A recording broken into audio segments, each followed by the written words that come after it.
प्रणाम प्रभु जी। प्रणाम प्रणाम। कुछ कहना चाहेंगे? प्रभु जी, एक ये था कि भाई सेंटर से पेरीफेरी में है ना, फ्लक्चुएशन क्यों होती है ये? तो ये होता है। देखो, एक बहुत बड़ा विद्वान था, महापंडित। और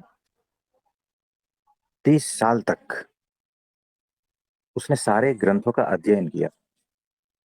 आपने कितने साल किए अध्ययन? 30 साल से तो ज्यादा ही हो गया जी। हाँ, मतलब कि आपसे थोड़ा कम पंडित होगा। यानी कम जानकार होगा, कम विद्वान होगा। कोई बात नहीं, उसको बढ़ा देते हैं। 50 साल से वो महापंडित महाविद्वान था। अब ठीक लग रहा है? जी। क्या 60 साल कर दें? हमसे ज्यादा ही होना चाहिए जी, बस कितना भी हो। कोई बात नहीं, तो 60 साल से, अबे वो 80 साल का था, ठीक है। तो 60 साल से वो सारे शास्त्रों का, सारे ग्रंथों का, मत पंथ संप्रदायों का, जितने भी महान गुरु हो चुके हैं और जो होने वाले हैं उसका भी सारा अभ्यास कर लिया था। यानी जो होने वाले हैं उसका भी अभ्यास कर लिया था, यानी कुछ बाकी नहीं रह गया था। 60 साल से कोई विद्वान अगर सारे धर्म ग्रंथ सारा कुछ चटनी बना के, चटनी में एक्सपर्ट है वो, है ना। तो वो इस तरह से पूरा पारंगत हो चुका था, यानी। और जगह जगह जाके प्रवचन देता था, जगह जगह जाके लोगों को उपदेश देता था।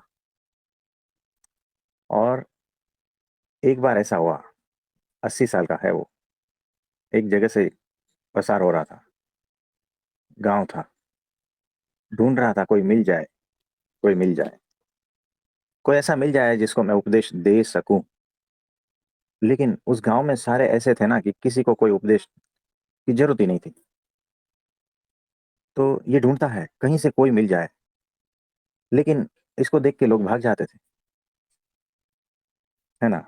किसी को ठहराने की कोशिश करता है, देखो सुनो भाई, देखो आपका जीवन ऐसा है वैसा, नहीं नहीं वो सब बातें नहीं सुननी है, मैं जल्दी में हूँ, पानी का टाइम हो गया है ना।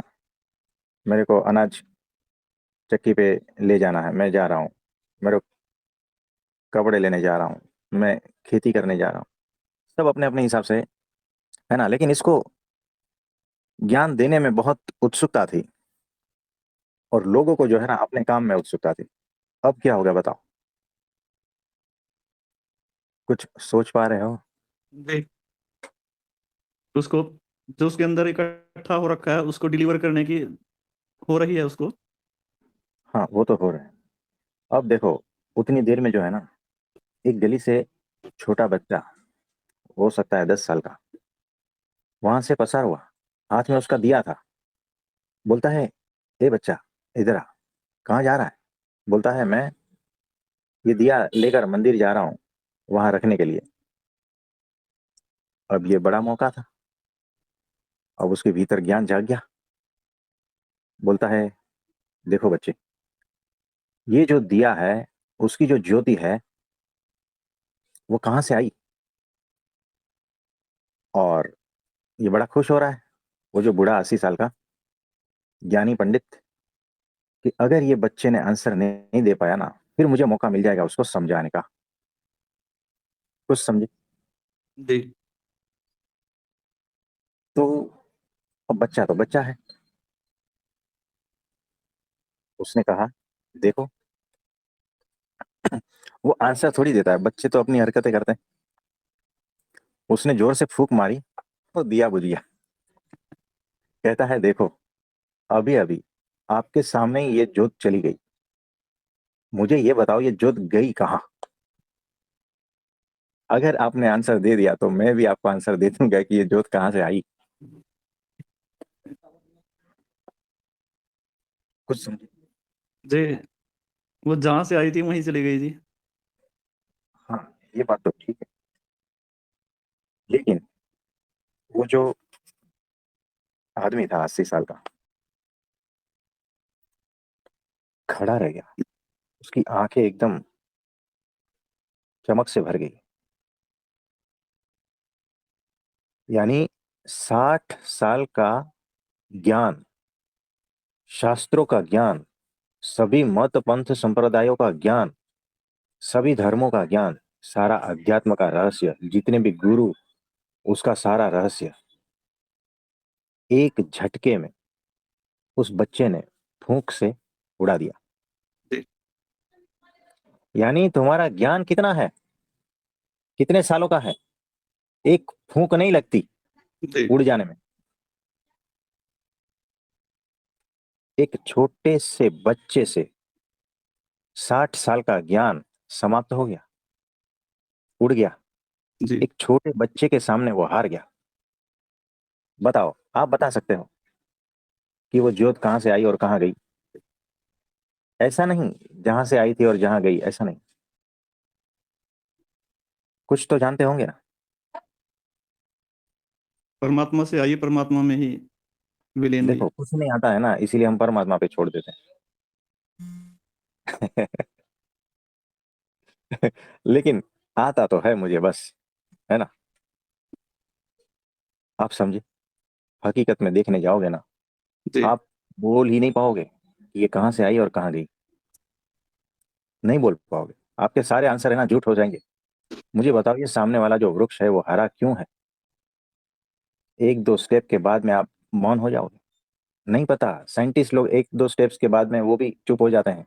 हमें नहीं पता है ये सारा क्यों है। मुझे इतना बताओ कि ये जो हीमोग्लोबिन भीतर है वो लाल क्यों है, ब्लड, नहीं बताया। है ना। अभी आप बोलोगे कि नहीं पता। मैं किसी स्टूडेंट को बोलूंगा ना तो वो बता देगा, साइंस वाला। और हाँ आप जी। कह रहे हैं नहीं पता है। वो रेड ब्लड सेल के कारण है जी। नहीं, वो रेड ब्लड सेल है, उसमें जो लाल कलर है ना वो कहाँ से और क्यों है? हाँ, ये तो एक मेडिकल मिनट। में भी आ जाएगा। तो देखो, वो मेडिकल वाला स्टूडेंट भी जो है ना, उसको जितना सिखाया है ना उतना ही बोलेगा। क्या उसकी अनुभूति में है क्या ऐसा? नहीं जी। है ना। यानी जितना भी ज्ञान है ना वो तो सारा एक, किसी को सिखा दो तो वैसा है और कुछ थोड़ी है। तो ज्ञान जो है ना, याद रखना, वो एक छोटे से बच्चे से हार जाता है। क्योंकि छोटा बच्चा जो है ना एकदम ताजा ताजा होता है, उसे ये सब कुछ पता नहीं होता है, वो ज्यादा सही है। तो याद रखना, ज्ञान के क्षण में जो है ना, ईगो मजबूत होता है, अहंकार मजबूत होता है, सुरक्षा महसूस होती है। आपको क्या लगता है कि जो धन इकट्ठा कर रहे हैं वो महान है? नहीं जी। तो ज्ञान इकट्ठा कर रहा है वो महान है? नहीं प्रभु जी। तो जो बड़ा ज्ञानी पंडित और ये बहुत ही प्रखर विद्वान, धर्मों का, शास्त्रों का पारंगत, ये क्या ज्ञानी है? नहीं जी। तो ये जो कर रहा है वो क्या सही है? नहीं जी।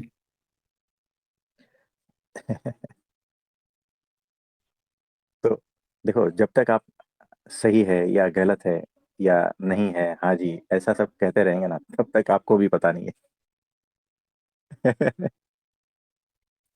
तो ज्ञानी कहता है जो धन इकट्ठा कर रहा है ना वो मूर्ख है। धन इकट्ठा करने वाला कहता है कि जो ज्ञान इकट्ठा कर रहा है वो मूर्ख है ना। तो ज्यादा मूर्ख है ना, धन इकट्ठा कर रहा है वो है। क्यों पता है? क्योंकि धन तो इधर ही छोड़ के जाना है, ज्ञान तो साथ में आएगा, ऐसा ना। जी। देखो, ज्ञान तो जो है ना नींद में भी चला जाता है, नींद तक भी नहीं जाता वो तो, नींद से डीपर लेयर तक भी नहीं जाता कोई ज्ञान। तो ज्ञानी पंडित हो या फिर मूर्ख है गंवार है वो हो, नींद में दोनों एक हो जाते हैं। सोते हुए दो आदमी को देखकर आप पहचान पाओगे कि कौन ज्ञानी है कौन मूर्ख है? उसे खुद भी पता नहीं है, आप बाहर से क्या पता चलाओगे? तो ज्ञान तो नींद तक भी नहीं जाता है, जैसे धन नींद तक भी नहीं जाता। नींद में कौन अमीर कौन गरीब क्या पता, कुछ होता है क्या? नहीं प्रभु जी। हमने देखे हैं, बहुत धनी के घर में हम रुके थे, नींद में हम देख रहे हैं, वो मुंह आधा खुला है और लार टपक रही है तकिए पे, सोया हुआ है। है ना? सारा धन उड़ जाता है। नींद तक भी नहीं जाता। तो जो जो इकट्ठा कर रहे हो ना, नींद से आगे नहीं जाता। तो दोनों बराबर हो जाते हैं। धन इकट्ठा करोगे, नींद में यहीं छूट जाता है, वो मृत्यु में तो छूटने वाला ही है। और ज्ञान इकट्ठा करोगे, वो भी नींद तक, उसके बाद में नहीं चलता। कुछ समझ में आ रहा है? जी प्रभु जी। तो जीवन है ना, सच में बहुत ही अज्ञात है। ये जो भी कुछ है ना, बहुत ही रहस्यपूर्ण है। कुछ पता नहीं चलता। मुझे बताओ, एक लहर उठती है ना, समुद्र में। अभी ये कल्पना का सब्जेक्ट। आंख बंद करके सोचो, एक लहर उठ रही है, उठ रही है ना? तो वो जो लहर उठ रही है, 2 5 फुट, 10 फुट, 20 फुट, ऊपर ऊपर ऊपर ऊपर उठ रही है, 100 फुट, 500 फुट, 1000 फुट, और ऊपर ऊपर ऊपर उठ रही है। तो पानी की एक दीवार बन जाती है, बड़ी सी। क्या उसको आप लहर कहोगे? बताओ। ये तो पूरा समुद्र ही दिखाई देगा। हाँ मतलब, बहुत ही ऊंची ऊंची एक दीवार जैसा पानी, पानी की दीवार, ऐसा लग रहा है ना? जी प्रभु जी। हाँ। तो वो जो पानी की दीवार ही लगेगी, क्या उसको लहर कह सकते हैं? हाँ या ना बताओ। दोनों ही बातें हो सकती हैं जी। हाँ, हो सकती है। यानी कंफर्म नहीं है आप? लहर कहा भी जा सकता है, नहीं भी कहा जा सकता जी। हाँ मतलब, कंफर्मेशन से आप अनकंफर्मेशन में आ गए हो, ऐसा? नहीं, उसमें समझ के हिसाब से उसको लहर भी बोला जा सकता है, और अगर समझ थोड़ी कम रहेगी तो ये भी हो सकता है कुछ और जो भी उसको दिख रहा है वही बोला जा सकता है कि भाई ये है, मुझे ये दिख रहा है। हाँ जी, कोई बात नहीं। तो देखो, ये पानी की दीवार है, बड़ी सी लंबी सी, है ना?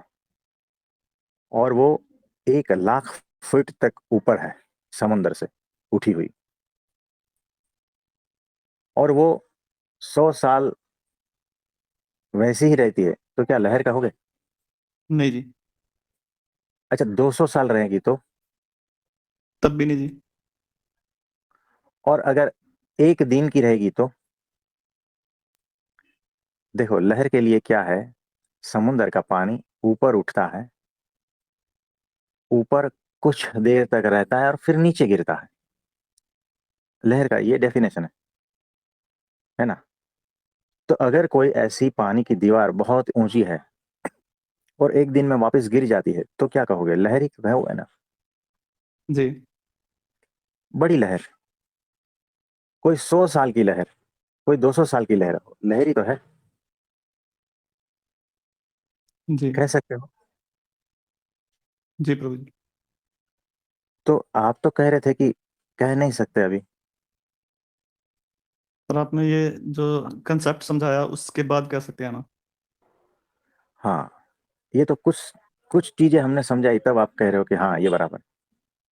अगर कुछ और ढंग से हम समझाते तो आप कुछ और ढंग से समझते। जी। चलो, वो पानी की दीवार जो ऊपर उठी है, वो कभी नीचे गिरे ही नहीं, तो क्या लहर कहोगे? नहीं जी। लेकिन हमें तो वो लहर दिख रही है। अब बताओ। तो देखो, समुंदर में पानी की लहरें उठती है, खत्म होती है, ये चलता रहता है लगातार, लगातार रहता है।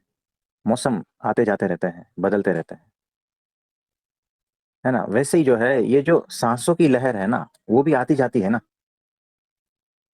जी। और जब आती है तो प्राण को साथ में लाती है, जीवन को साथ में लाती है। और जब जाती है तो प्राणों को साथ में लेकर जाती है, मृत्यु को उपलब्ध होते हो, और ये हर पल हो रहा है। सांसों की लहरें आती जाती रहती है, और जीवन भर होती है ना ये, क्या बीच में अटक भी जाती है? नहीं जी। जीवन भर होती है। जीवन भर जो सांस को हम जीवन समझते हैं ना, क्या उसको कभी भी आप समझ पाए हो? बताओ, हकीकत में बताओ, ईमानदारी से बताओ। जो भी जाना है वो किताबों से जाना है, किसी गुरुओं के माध्यम से जाना है। क्या आपने कभी भी अपनी सांसों को डायरेक्ट जाना है? नहीं प्रभु जी। कुछ अनुभूति में है क्या? इतने साल से आप सांसों के साथ में रहते हो, मतलब वो सांस की बात नहीं कर रहा हूं जो वाइफ के माता जी को कहते हैं, है ना? यानी इतने सालों से आप उस सांसों के साथ में रहते हो, फिर भी आप नहीं जान पाते। कुछ समझे? जी। और हम ये कहते हैं कि हमें हमने जीवन जान लिया, हम ये जानते हैं, हम वो जानते हैं। वो महापंडित था ना, बहुत विद्वान, बड़ा, 60 साल से उसकी सारी विद्वत्ता जो है ना, एक फूंक में चली गई, एक फूंक के सामने हार गई। अब कितना भी कुछ भी इकट्ठा कर लो ना ज्ञान, एक फूंक के बराबर भी नहीं है। ये जितने भी शास्त्र है ना, वो एक फूंक के बराबर भी नहीं है, याद रखना। जहां से हम देख पा रहे हैं, जितने भी धर्म ग्रंथ है ना, एक फूंक के बराबर भी नहीं है जहां से हम देख रहे हैं। और हम दावा करते हैं कि हमने सभी शास्त्रों का सार निकाल लिया। हम दावा करते हैं हमने ये जान लिया, हमने वो जान लिया, हमने जीवन जान लिया, हमने भगवान जान लिया, हमने खुद को जान लिया। तो एक सांस को हम नहीं जान पाते। हमारा सारा ज्ञान जो है ना, एक फूंक के सामने व्यर्थ हो जाता है, लाचार हो जाता है। ज्ञान कितना भी हो, नींद तक भी नहीं जाता, ऐसी हालत है हमारी। और फिर भी हम दावा करते रहते हैं कि हम जानते हैं, हम ये भी जानते हैं, हम वो भी जानते हैं। जो हकीकत में जानता है ना, वो निरुत्तर ही रहता है, कहने के लिए तो कुछ भी कह देता है। तो आपका जो सवाल था ना, क्या था? फेरी फेरी और सेंटर के बीच में घूमते रहते हो, है ना? हाँ, फ्लक्चुएशन। मतलब। फ्लक्चुएशन ये क्यों हो रहा है, ऐसा था ना सवाल। हाँ जी। उस सवाल का हम क्या आंसर दे, बताओ? हम अगर कह लें कि हमें पता नहीं है, सीधा ही ब्लंटली कह देते कि हमें पता नहीं है, तो, और हकीकत में हमें पता ही नहीं है। और अगर हम कुछ कहें कि हाँ ये ऐसा ऐसा होता है, वैसा वैसा होता है, इसीलिए ऐसा ऐसा होता है,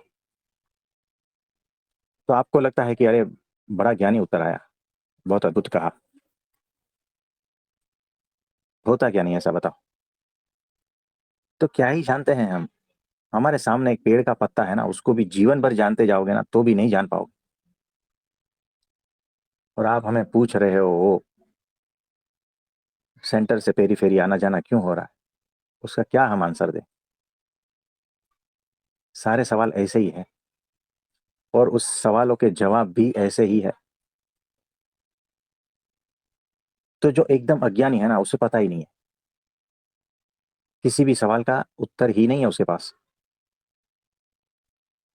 और जो बहुत ज्ञानी है ना, उसको सब सवालों का जवाब है उसके पास, सारे उत्तर उसके पास रहता है। और हमारे जैसे जो है ना, उसके पास भी कोई उत्तर नहीं रहता। टोटल अनजान, यानी निरुत्तर, अज्ञेय, अज्ञान, सारा वो जगत है, वैसा है। तो क्या जवाब दे? दुनिया करे सवाल तो क्या जवाब दे, बताओ? यही कोई गाना है ना? जी। तो वैसा ही है। तो जो परम अज्ञानी है ना, उसे कोई जवाब नहीं मिलता, उसके पास कोई जवाब ही नहीं। और जो परम वो अवस्था में है ना, वो भी कोई जवाब नहीं दे पाएगा। और जो बीच वाले हैं ना सारे, सब उत्तर उनके पास है, और उसमें से कोई भी उत्तर सही नहीं है। कुछ समझ में आ रहा है? यानी आपको जो उत्तर मिल रहा है ना, भूल जाओ, वो सही है।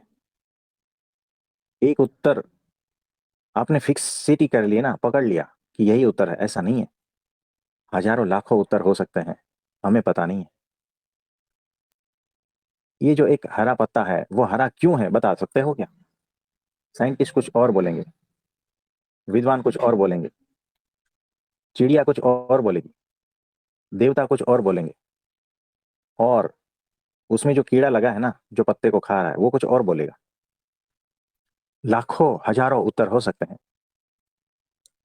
और हम दो चार उत्तरों को सही मानकर बैठ गए हैं, और हम अपने को ज्ञानी मान रहे हैं। बताओ, ऐसा ही तो होता है ना? और हकीकत में जो है ना, जिसको ज्ञानी कह लो, वो हमेशा निरुत्तर ही रहता है। जीवन है सवालों से भरा।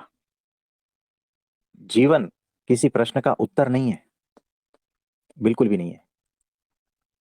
जितने भी सवाल करते जाओगे ना, ये अस्तित्व तुम्हें कभी भी उत्तर नहीं देगा, ये याद रखना। तुम्हारे सारे के सारे सवाल ऐसे के ऐसे ही रह जाएंगे जीवन भर। तुम्हें लगता है कि कुछ उत्तर मिल गया है, ये तुम्हारा वहम है, भ्रम है। तुम्हें लगता है कि इस अस्तित्व ने मुझे उत्तर दे दिया है, भ्रम में हो। किसी गुरु ने मुझे उत्तर दे दिया है, भ्रम में हो, है ना? कोई धर्म ग्रंथ से मुझे उत्तर मिल गया है, भ्रम में हो, याद रखना। तो जिन्होंने ये मान के रखा है ना कि उत्तर है, जवाब है, कहीं ना कहीं मेरे सवालों का जवाब है, समझना वो भ्रम में है। और जिसने ये भीतर बिठा लिया है ना कि कहीं ना कहीं उत्तर मौजूद है, उस आदमी को जो है ना, ज्ञानी होने का भ्रम पैदा हो गया है। और देखो, जीवन जो है ना, चारों ओर खड़ा है, ये अस्तित्व चारों ओर खड़ा है। और ये जो सारा कुछ चारों ओर खड़ा है ना, वो निरुत्तर खड़ा है, याद रखना। जवाब रहितता की स्थिति में खड़ा है। और आप जो है ना, प्रश्नों से भरे भरे हो। मिलन नहीं होगा, बिल्कुल भी नहीं होगा। जिस दिन प्रश्न सारे गिर जाएंगे ना, उस दिन ही इस निरुत्तर अस्तित्व से आप मिल पाओगे। जिस दिन आप निरुत्तर खड़े हो जाओगे ना, ऐसे ही जैसा वो है, उस दिन मिलन हो जाएगा। तो ये जो उत्तर मौजूद है, इन्होंने आदमी को ज्ञानी होने का भ्रम पैदा कर दिया है। जिस दिन आप निरुत्तर खड़े हो जाओगे ना, उस निरुत्तर अस्तित्व के सामने, कोई उत्तर की जरूरत ही नहीं है। सवाल सारे गिर जाते हैं, भ्रांतियां टूट जाती है, ज्ञान मिथ्या हो जाता है। कुछ समझ में आ रहा है? जी प्रभु जी। तो जिस दिन ऐसा होगा ना, उस दिन विस्मयता का बोध हो जाएगा। विस्मयता शब्द याद रखना, लिख के राउंड कर देना। मिस्टीरियस कहते हैं, रहस्य कहते हैं जिसे। और इस विस्मयता से ही हम प्रतिपल घेरे हुए हैं, हमारे आर पार है। और विस्मयता का बोध जिसको नहीं है ना, उसे परमात्मा कभी भी मिल नहीं सकता,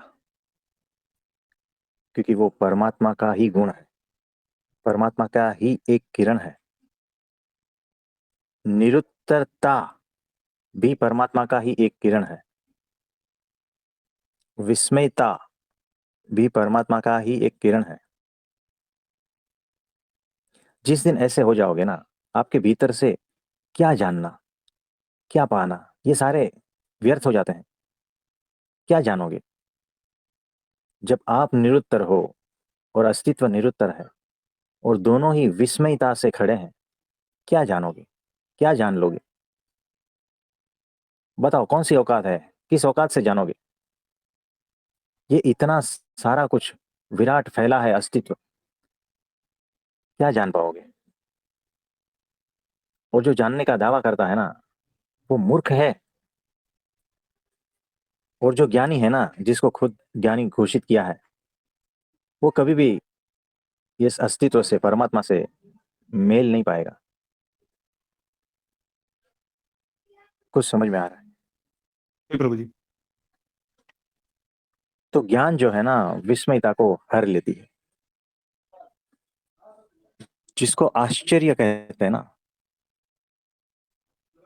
देखो, विस्मयता, आश्चर्य, मिस्ट्री, रहस्य, ये सारा कुछ है ना, ताजा है, खिला खिला है, प्राणों से भरा है, याद रखना। और असली जीवन यहां पर है। और जो ज्ञानी है ना, वो मुरझाए मुरझाए हैं। वो कहते हैं जान लिया। यानी आपने देखा होगा, बगीचे में रंग बेरंगी फूल खिले हैं, और उस पर रंग बेरंगी तितलियां मंडरा रही हैं। अब जो है ना,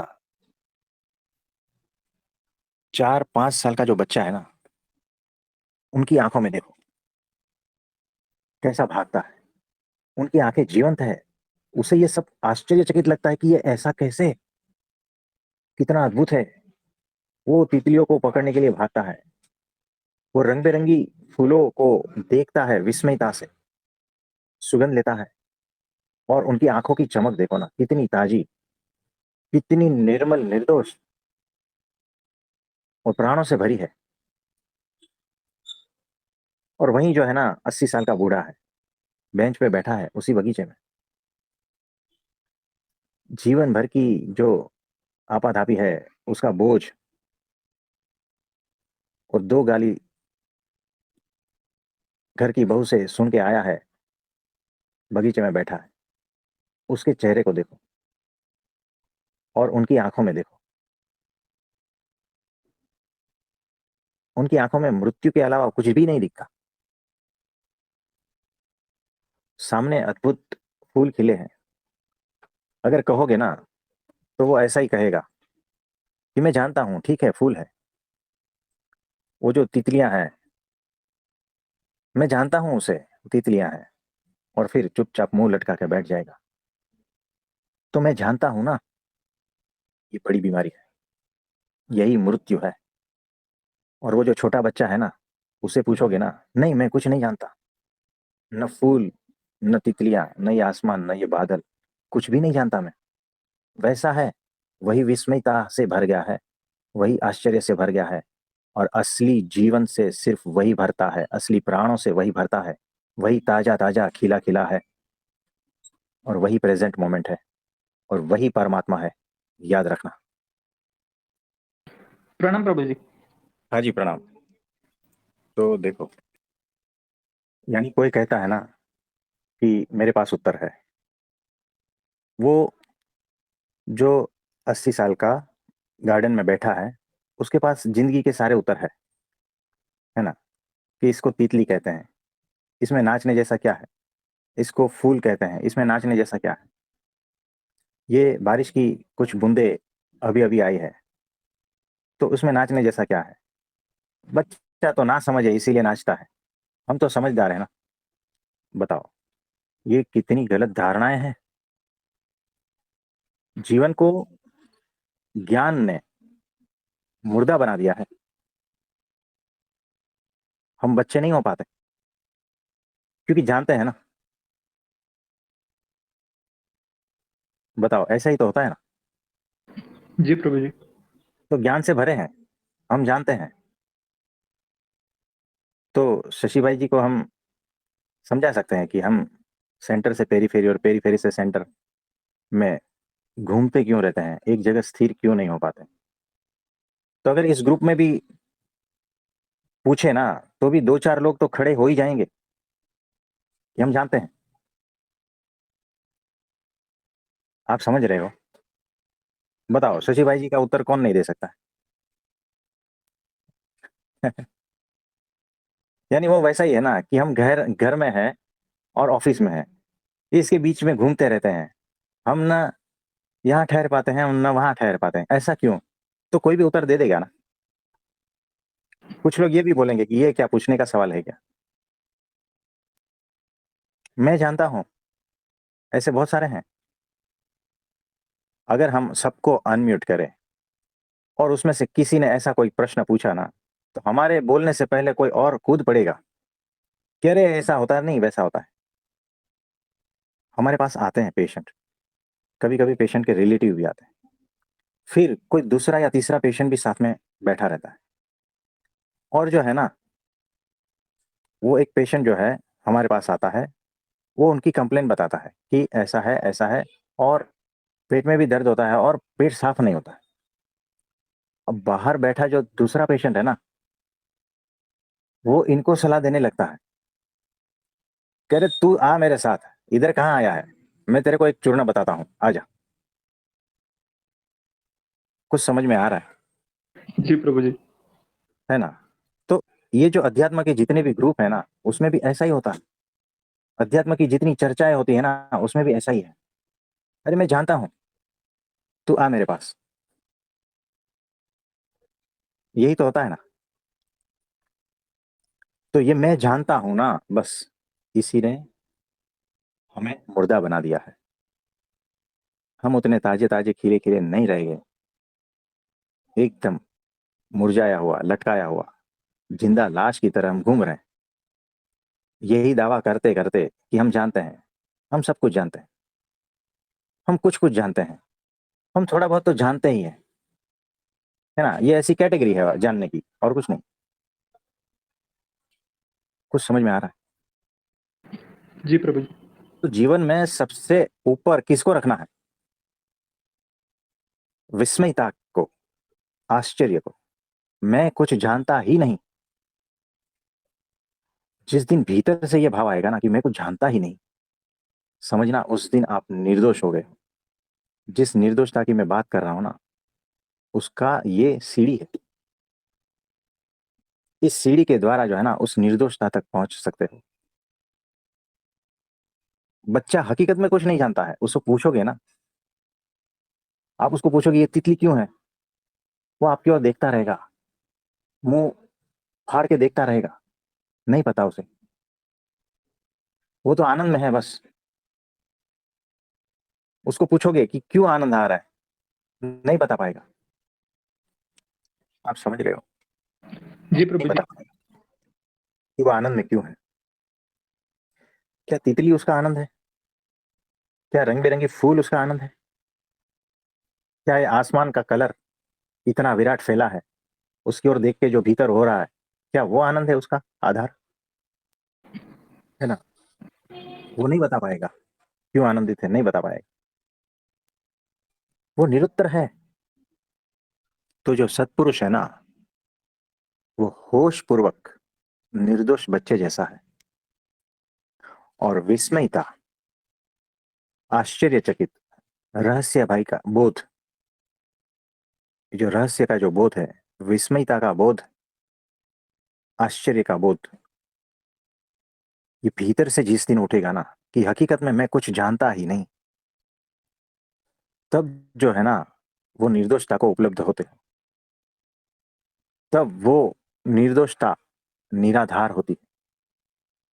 तब उससे बहने वाला जो प्रेम है ना, वो निराधार होता है। तब उसका जो आनंद है ना, वो निराधार होता है, जिसका कोई आधार ही नहीं है। आप समझे। जी प्रभु जी। तो ऐसा है। तो साहेब जी।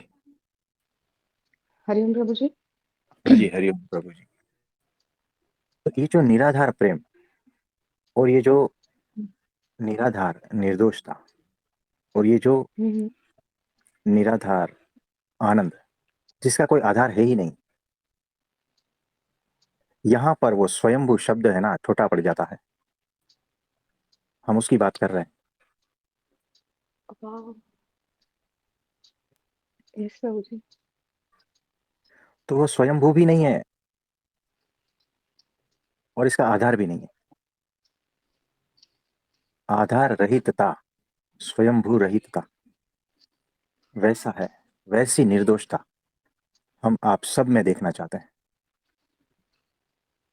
वैसा ताजापन, वैसा खिलापन, और उस ज्ञान का भी कोई आधार नहीं है, और वो ज्ञान भी स्वयंभू नहीं है। वैसा ज्ञान आप सबके भीतर हम देखना चाहते हैं। कुछ समझे? जी प्रभु जी। आधार रहित, हाँ देखो, हमें निरुपाधिक, ये कहना पड़ रहा है यस। कि आधार रहितता और स्वयंभू नहीं, क्योंकि यहाँ के शब्द है। हम्म। स्वयंभू यानी स्वयं का भी तो आधार है ना। ओके। यस यस प्रभु जी। तो वो बात है। वो भी वो भी छोटा है, मतलब हाँ, ये इतना विराट है, इसका कोई सीमा ही नहीं है एक्चुअली। इसको कोई बांध ही नहीं सकता। तो उसकी बात कर रहे हैं, और ये आपको शास्त्रों में नहीं मिलेगा। कहीं नहीं मिलता प्रभु जी ऐसा। हाँ जी। मौन से भी विराट हुआ ना प्रभु जी। हाँ जी। अब ऐसे लगने लगा आपके बोलते बोलते प्रभु जी कि मौन का भी एक आधार होता है, पर ये उससे भी परे है। सभी चीज का आधार है, सभी चीज का। प्रभु जी, विचारों तो का आधार, शब्दों का आधार सब सुना था, पर मौन के आधार से भी जो परे है ना, आप तो उस की बात कर रहे हो आप प्रभु जी। हाँ जी, देखो, प्राण उसका आधार है शरीर, हम्म है ना। जो आत्मा है उसका भी आधार है शरीर, तब तो टिकी है आत्मा, और ये सांसें चल रही है। हम्म। इस आधार पर तो आत्मा और जो है प्राण और ये जुड़े हुए हैं शरीर, जी। है ना। यानी हर आत्मा तक को आधार है। हम उस हम्म। वहां की बातें कर रहे हैं जो निराधार है। ये शब्द लिख लेना, निराधार, और उसको 2 राउंड लगा देना, Okay. तो वो निराधार निर्दोष था। वो स्वयंभू नहीं है, निराधार है। मेरा था अपने दोस्त था प्रभु जी। हाँ जी। तो देखो, कुछ भी नहीं मिला ना, प्रभु। तो स्वयंभू शब्द आया। हाँ हाँ। लेकिन निराधार है, उससे भी पार का शब्द है। हम्म। तो वो देश की बात कर रहे हैं हम। यस प्रभु जी। निराधार। ये शब्द भीतर स्वयं उतार लेना। हाँ, उसका बड़ा गहन अर्थ है। एक के बाद एक इसकी परतें खुलती जाएगी, और उसमें स्थित होते जाओगे। यानी जो भी सारा कुछ है ना, परम मौन कह लो, हम्म है ना, हम्म। परम शून्यता कह लो, परम पूर्णता कह जी। लो, आत्म तत्व कह लो, जो भी कह लो, हम्म वो सारा का सारा निराधार। यानी वो बदल गया ना अवस्था। एक तो भिंडी हम्म। होती है ना, जो पेस्टिसाइड्स हम्म। वाली होती है, उसे भी भिंडी कहते हैं। हाँ जी। हम्म। एक तो बिना धोई हुई भिंडी कहते हैं, उसको भी भिंडी कहते हैं। जी। लेकिन एक जो है ऑर्गेनिक भिंडी कहते हैं। जी। तीनों में फर्क यस, फर्क है प्रभु जी। है ना। तो जैसे आप कहते हो ना परम शून्यता, या परम मौन, या जी। जो भी कह लो, उसमें हाँ भी जी। आप समझ रहे हो भिन्नता है। हाँ हाँ। उस भिन्नता क्वालिटी में में फर्क से हम, हाँ, उस भिन्नता में से हमें निराधार शून्यता चाहिए। है। ओ। सारे प्रेम में से हमें वो निराधार प्रेम चाहिए।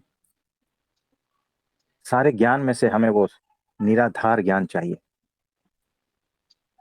और ये आपने अब तक जो महसूस किया है, अनुभूति में लाया है ना, उससे पार की हम्म अवस्था की बात कर रहा हूं मैं। यानी आपने मौन तो हम्म अनुभूति में है आपके, परम शून्यता भी हम्म। अनुभूति में है, लेकिन वो क्वालिटी एकदम फाइनेस्ट, जहां पर आधार ही नहीं। प्रभु जी।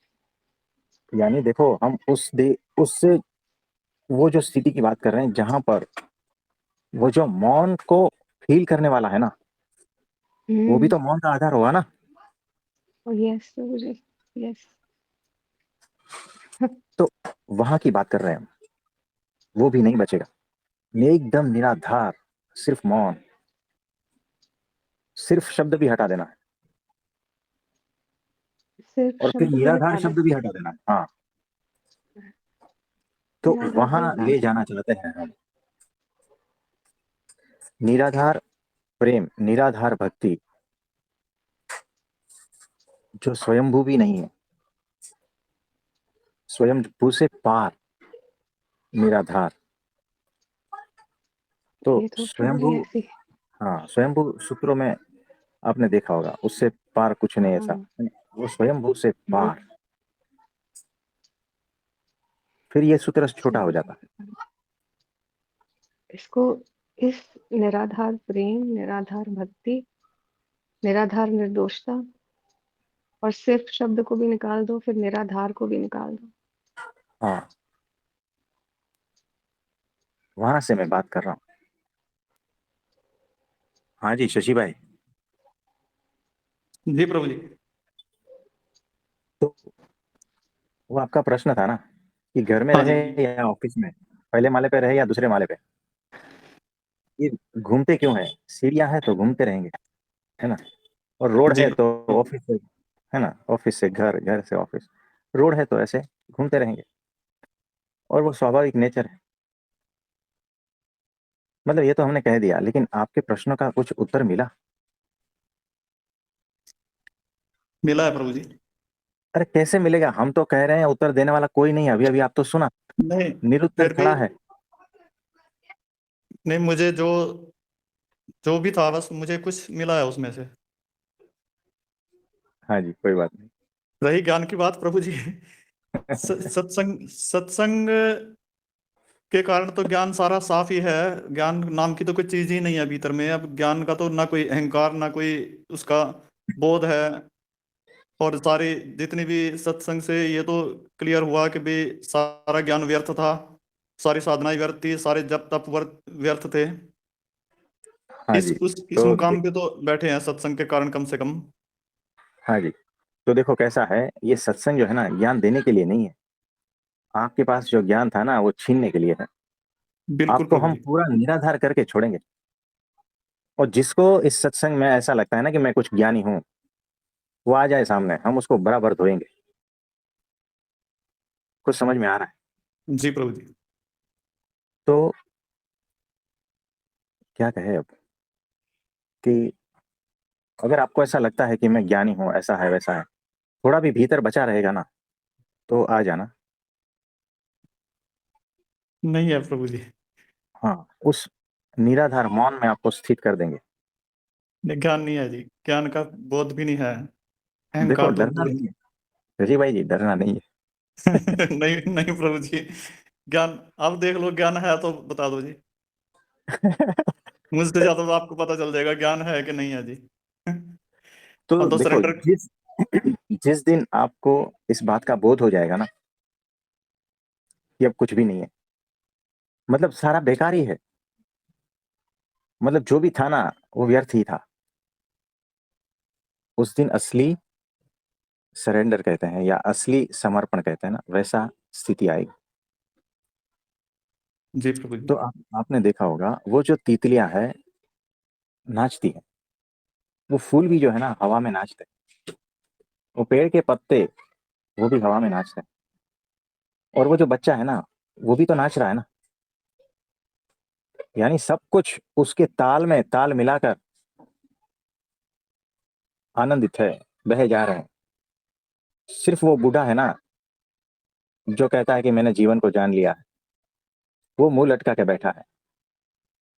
उसे ये महा उत्सव दिख नहीं रहा है। उसके ज्ञान ने जो मिथ्या है, महारास को छीन लिया है, बाहर और भीतर से।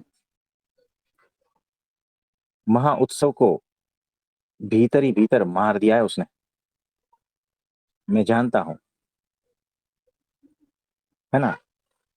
कुछ भी नहीं जानते, बिल्कुल भी नहीं जानते, औकात ही नहीं है। कुछ समझ में आ रहा है? हाँ जी प्रभु जी, तो आप सभी को मेरा नमस्ते प्रणाम।